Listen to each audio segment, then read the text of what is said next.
Lord 64 is a battle card game designed in the style of Magic the Gathering or Pokemon the Trading Card Game.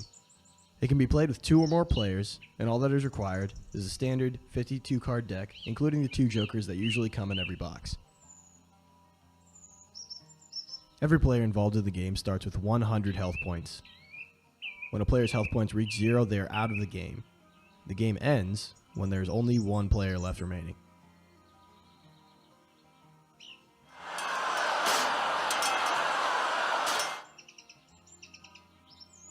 To start the game, each player will draw 5 cards from their deck. Oldest player goes first. Go back and forth in rounds if there are only 2 players. If there are more than 2 people playing the game, go clockwise from the oldest person first. To start your turn, draw 1 card. If all of your cards are played onto the field and your hand is empty, draw 5 instead of 1 the next time your turn comes around. During your turn of play, you can play any applicable cards from your hand onto the field during your action phase, after which is an attack phase, where a player may choose to deal damage to other players using their applicable cards. Finally, there's a reaction phase, where you can play any remaining cards that you didn't choose to play during your initial action phase, after which a player will pass their turn to the next applicable player.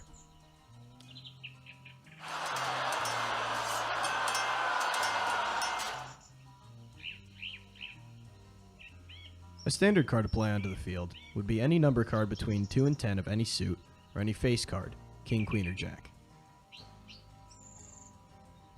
Number cards are referred to in Lord 54 as battalions, and they indicate the strength of any commander card that they are applied to.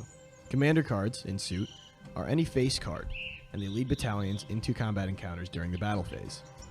Once per turn, during the action or reaction phase, a player may summon a battalion from their hand directly into the bottom row, which is referred to as the barracks. During the same phase, a player may also play a commander from their hand onto the field. However, both commanders and battalions have a summoning sickness and cannot be used or tapped during their first turn on the field. After their initial turn in the barracks, any number of battalions can be placed onto any number of corresponding commanders during a player's action or reaction phase.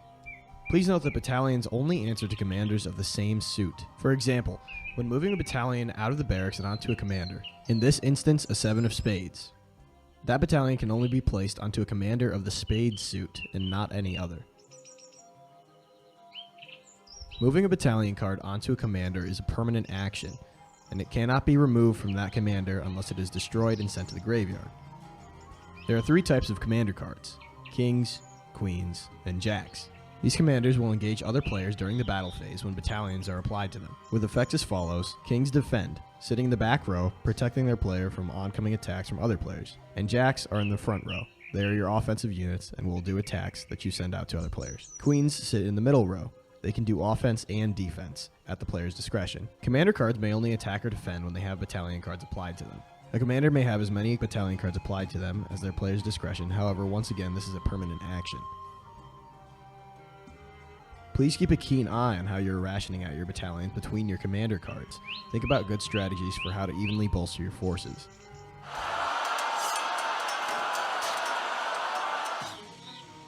After an action phase, a player may choose to attack another player during the battle phase if they have any offensive commanders. To initiate the battle phase, a player will announce that they are going to attack a player or multiple players with one of their offensive cards. After this announcement is made, they'll tap said offensive card, initiating the action.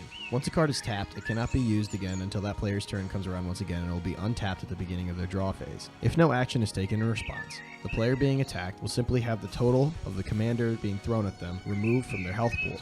If they choose to respond and defend themselves, the player being attacked will tap a defending commander. Once offensive and defensive commanders have begun to battle, measure the difference in strength of the battalions applied to them. The commander with a higher battalion count wins and survives the battle, and the commander with the lower battalion count, as well as all of the battalion cards applied to them, are destroyed and sent to the graveyard. The difference in measured strength between the conflicting commanders will then be removed from the total health pool of the player who lost the combat encounter. In an instance of multiple commanders being used during the same battle phase, sort out the differences in strength by the sequential order of which the commanders were announced to attack and then defend respectively.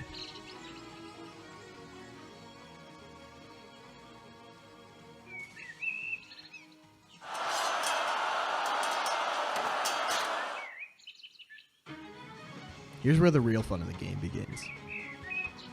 There are two types of instantaneous cards, which can be played by any player during any player's turn. The first type of instantaneous play card is the Joker. The second type is any of your 4 aces. We'll begin with the simpler instant first and talk about the effects of the Joker. During any part of the game, a player with a Joker may present it to the field to negate or nullify the specified actions of another player, or the standard consequences of any one of their own actions. The Joker is sent directly to the graveyard after it is presented, given that it has no specified place on the field.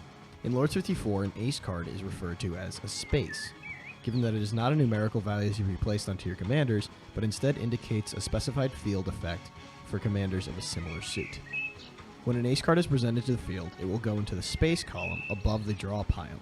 Once presented, a commander of a similar suit, regardless of whether they have battalions equipped or not, can be tapped at any point to access that space's suit effect. Do note that playing a space card is a permanent action that cannot be revoked. Ace cards do not go to the graveyard, and instead, in order to undo that ace effect, you must play another on top of it. Space effects come in 4 flavors, one for each suit of card in the game. The effects are as follows. Club's Substitute. When the club suit effect is active, a player may tap any of their club-suited commanders to initiate a swap between any 2 commander cards on the field. This does not need to be an equivalent exchange of battalion value. This can be between any 2 players on the field. Spade's Raid. Similar to its namesake, the Spade suit effect allows a player to tap a Spade-suited commander in order to shuffle the graveyard pile, take the top card off of that newly sorted pile, and place it back into their hand. Heart's Heal. The Heart suit effect allows a player to tap a Heart-suited commander, and now any commander going into a combat encounter during this next battle phase will have their total battalion count added to their health pool before the combat encounter commences. This acts as an overheal to undo any potential damage you're about to suffer. And lastly, Diamond's Fly. The Diamond suit effect turns any attacking commander into a flyer, meaning that they can only be blocked by commanders of a similar Diamond suit. And that is the basics of Lords 54. Comment if you have any questions or concerns. I hope you guys enjoy playing this game, and I hope it's not too confusing. Peace out. Thank you for watching.